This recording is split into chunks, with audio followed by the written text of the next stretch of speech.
অসমত আপোনালোকে জানে যে 9,35,682 জন ব্যক্তিৰ আধাৰ কাৰ্ড ভাৰত চৰকাৰে যদিও বায়োমেট্ৰিক সংগ্ৰহ কৰিছিলে কিন্তু আধাৰ কাৰ্ডসমূহ বিতৰণ কৰাটো বন্ধ কৰি ৰাখিছিলে।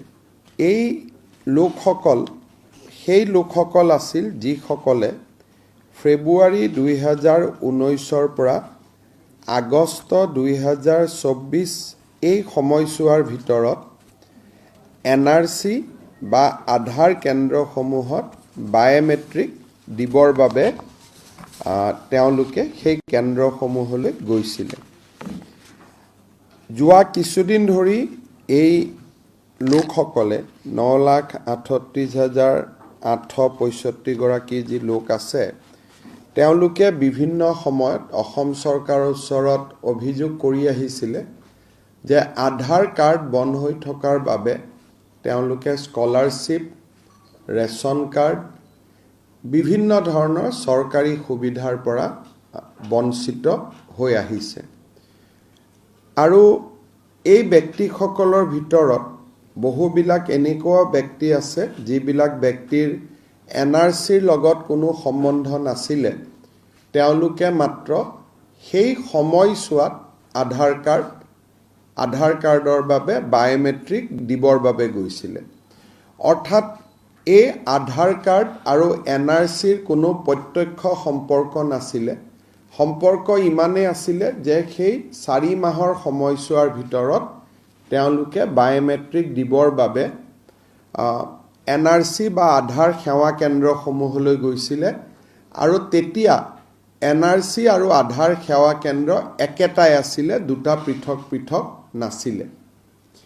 এই বিষয়টোৰ ওপৰত অধ্যয়ন কৰিবলৈ আমি এখন কেবিনেট সাব কমিটি গঠন কৰিছিলোঁ। কেবিনেট সাব কমিটিখনে অসমৰ প্ৰায়বোৰ সদৌ অসম ছাত্ৰ সন্থাকে ধৰি সংগঠনসমূহৰ লগত আলাপ আলোচনা কৰিছিলে আৰু তেখেতসকলেও এটা ঐক্যমতত উপস্থিত হৈছিলে যে NRC আৰু আধাৰ কাৰ্ডৰ কোনো প্ৰত্যক্ষ সম্বন্ধ নাই আৰু সেইকাৰণে আধাৰ কাৰ্ডসমূহ যদি ভাৰত চৰকাৰে বিতৰণ কৰে তেতিয়াহ'লে কাৰো আপত্তি নাথাকিব। এই বিষয়টো আমি কেবিনেটলৈকে লৈ গৈছিলোঁ। কেবিনেট সাব কমিটিটোৰ যিটো ফাইণ্ডিংছ আছিলে তাক তেখেতসকলে কেবিনেটেও সমৰ্থন কৰিছিলে আৰু ভাৰত চৰকাৰৰ লগত এই বিষয়ে আমি যোৱা 2 বছৰ ধৰি যোগাযোগ কৰি আছিলোঁ যে আধাৰ কাৰ্ডখিনি খুলি দিব লাগে। মানুহৰ ৰেচন কাৰ্ডৰ পৰা স্কলাৰশ্বিপ বিভিন্ন ক্ষেত্ৰত অসুবিধা হৈছে। যোৱা 29/7/2024 তাৰিখে আমি ভাৰত চৰকাৰে আমাক অনুৰোধ কৰে যে অসম চৰকাৰে এটা আনুষ্ঠানিকভাৱে ভাৰত চৰকাৰক গোটেই বিষয়টো জনাব লাগে। আমি ভাৰত চৰকাৰক 19/7/2024 এটা ফৰ্মেল প্ৰপ'জেল দিওঁ যে এই 9,35,682 জন ব্যক্তিৰ আধাৰ কাৰ্ডসমূহ মুকলি কৰি দিব লাগে। আমি দিয়া পত্ৰখনৰ ওপৰত ভাৰত চৰকাৰে চলিচিটৰ জেনেৰেল অৱ ইণ্ডিয়াৰ পৰামৰ্শ লয় আৰু যোৱাকালি 27/8/2024 তাৰিখে ভাৰত চৰকাৰে UDI যি আমাৰ আধাৰ কাৰ্ডৰ যিটো অথৰিটি, ইউনিক আইডেণ্টিটি যিটো অথৰিটি আছে, তেওঁলোকক নিৰ্দেশ দিছে যে অসমৰ বন্ধ হৈ থকা আধাৰ কাৰ্ডসমূহ মুকলি কৰি দিব লাগে আৰু যাৰ আধাৰ কাৰ্ডৰ যোন যোগ্য ব্যক্তি যাৰ পৰা আমি বায়োমেট্ৰিক সেই সময়ত লৈছিলোঁ, এই 9,35,682 গৰাকী ব্যক্তিক আধাৰ কাৰ্ডসমূহ উভতাই দিব লাগে আৰু তেওঁলোকক আধাৰ কাৰ্ড লোৱাত যি বাধা আছিল সেই বাধা ভাৰত চৰকাৰে আনুষ্ঠানিকভাৱে প্ৰত্যাহাৰ কৰিছে।